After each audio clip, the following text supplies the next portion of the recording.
Throwback 78 and a little hiatus here as I wasn't able to do much for the past few weeks, but we are back 2 weeks out from the pay-per-view Slammiversary, which is on June 12th.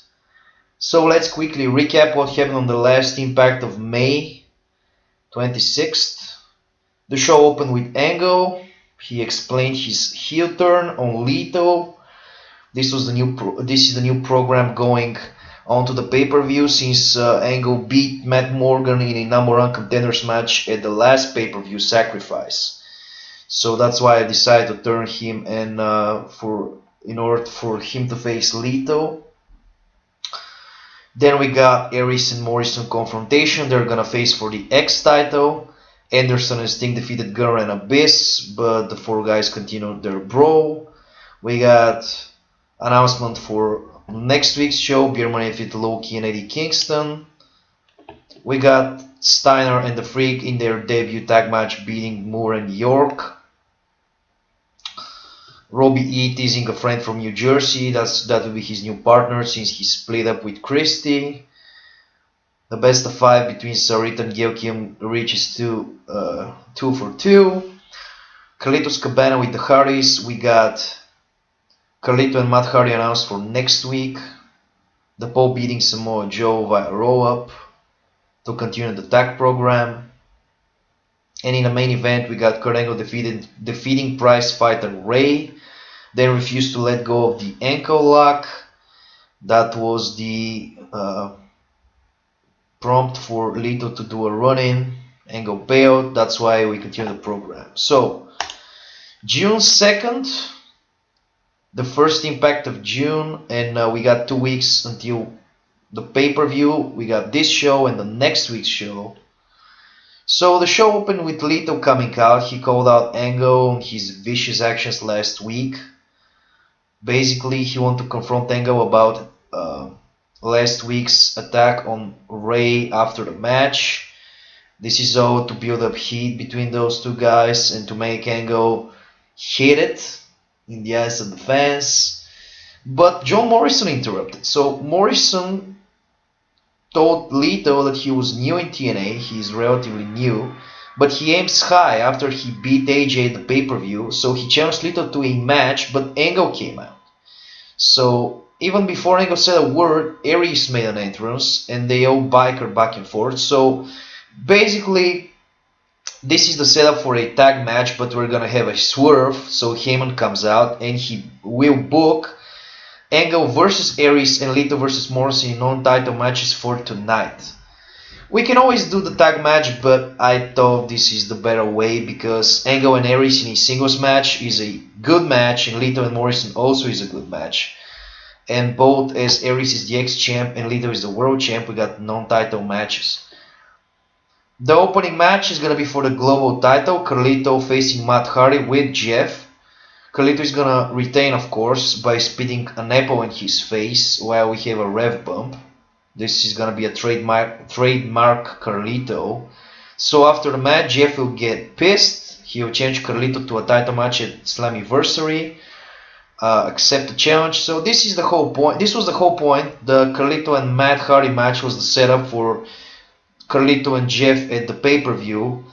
And I will think about I may do a title change. I will think about because Carlito has been a champion for I think 2 or 3 months. I don't really remember when the title change occurred. I remember he beat Ray, but now we're gonna see. We got video hype for the final match of the best of 5 between Gail Kim and Sarita. It's gonna take place at the pay-per-view. So then we got the other part of the tag feud, Crimson and Morgan in a singles match. Last week the Pope beat Joe via roll-up. This week Crimson defeated Matt Morgan via Red Sky in an impressive victory, so both teams trade victories. After the match, the angle is the Pope coming out, tried to attack Crimson with a weapon. Joe made the save with a steel chair. So we continue this feud at the pay-per-view. It's Pope and Morgan versus Crimson and Joe. Crimson and Joe have been tag team champions for quite some time now. I think the last I think they won the titles from Abyss and Gunner back at Genesis or something like that. So they're champions for pretty much 2011.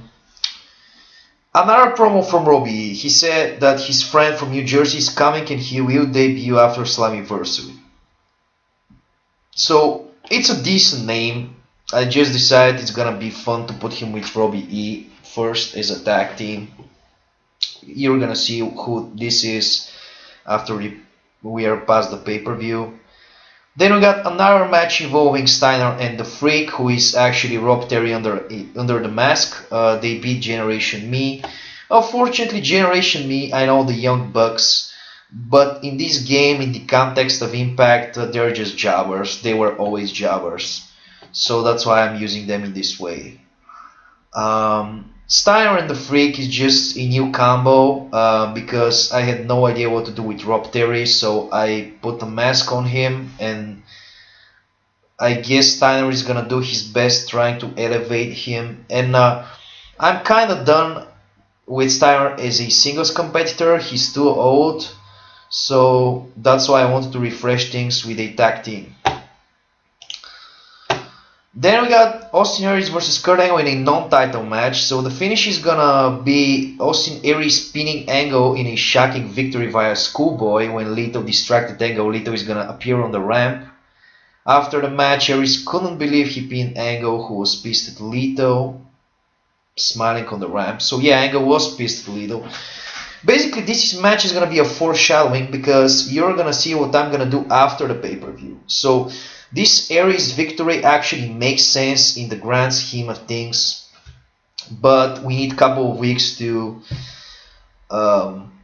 resolve this because many times on the Impact or whatever shows we got random matches where basically this is a bad decision because we got the X Division champion pinning the World Heavyweight title contender, but in hindsight this is gonna make sense in a few weeks. So that's all I'm gonna say. So then we got Originals backstage. They're discussing tonight's two matches. They talked about gaining leverage. Originals is basically Styles, Daniels, Kaz, and Beer Money.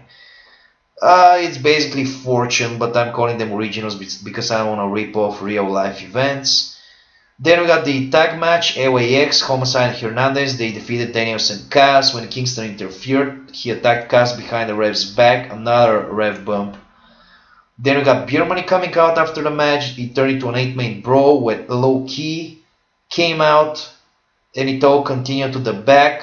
So basically, at the pay-per-view, we are gonna have the Originals versus Team Fight Club, which is Eric Young, Homicide, Hernandez, Eddie Kingston, and Low Key. We got a 10-man tag, and that's the build-up to it. So after this, we're gonna have AJ versus Eric Young in a singles match, and AJ is gonna win because all other stablemates are backstage brawling. So it's logical that AJ wins since he's the better wrestler. After this, we're gonna have an Anderson interview. He'll talk about Gunner and their match at Slammiversary. He'll teach him a lesson. This Anderson Gunner stuff is just filler. I have plans for Anderson after the pay-per-view, but we need to get the pay-per-view done with, and we're gonna start a new program. Then we got Sting coming out. He called out Abyss. He challenged him to a one more match at the pay-per-view, and Abyss declined. Revisionist history: Abyss beat Sting on the last pay-per-view decisively. I think it was a Falls Count Anywhere match, so Sting wants his revenge. Abyss stated he has nothing to gain from facing Sting again unless his career is on the line, so you all see where this goes. Sting is gonna put his career on the line at Slammiversary to face Abyss. The main event, non-title match, Jay Lethal defeated John Morrison via figure 4 leg lock in a great match. I said classic, doesn't really matter. I thought that all the matches on this show have some sort of an interference, so we need to have a clean finish to the main event, so Jay Lethal is going to go over. And this is obvious because Jay Lethal is the world champion and John Morrison is just a contender for the X title, even though he's a newcomer. Jay Lethal needs the win to look strong. After the match, Gango came out, he clapped from the ramp in a sarcastic manner. And basically he said that Lito's days as a champ are numbered. So yeah, this was basically the June 2nd show. So we got one more. We got the go home show for the pay-per-view. The card is decided, I guess. June 12th. Yeah, June 12th, Slammiversary. Then we got Destination X on July 10th. So yeah, 78 episodes of this. Pretty fascinating. I just decided to take a little pause because I wasn't really motivated to do videos or book the show, but I just returned my motivation, I returned my will to do the videos. I'm doing it for my own enjoyment. So whoever watches this, God bless you, and we are gonna see in the next Throwback 79 what happened on the Go Home show, which leads to the 80th episode Slammiversary.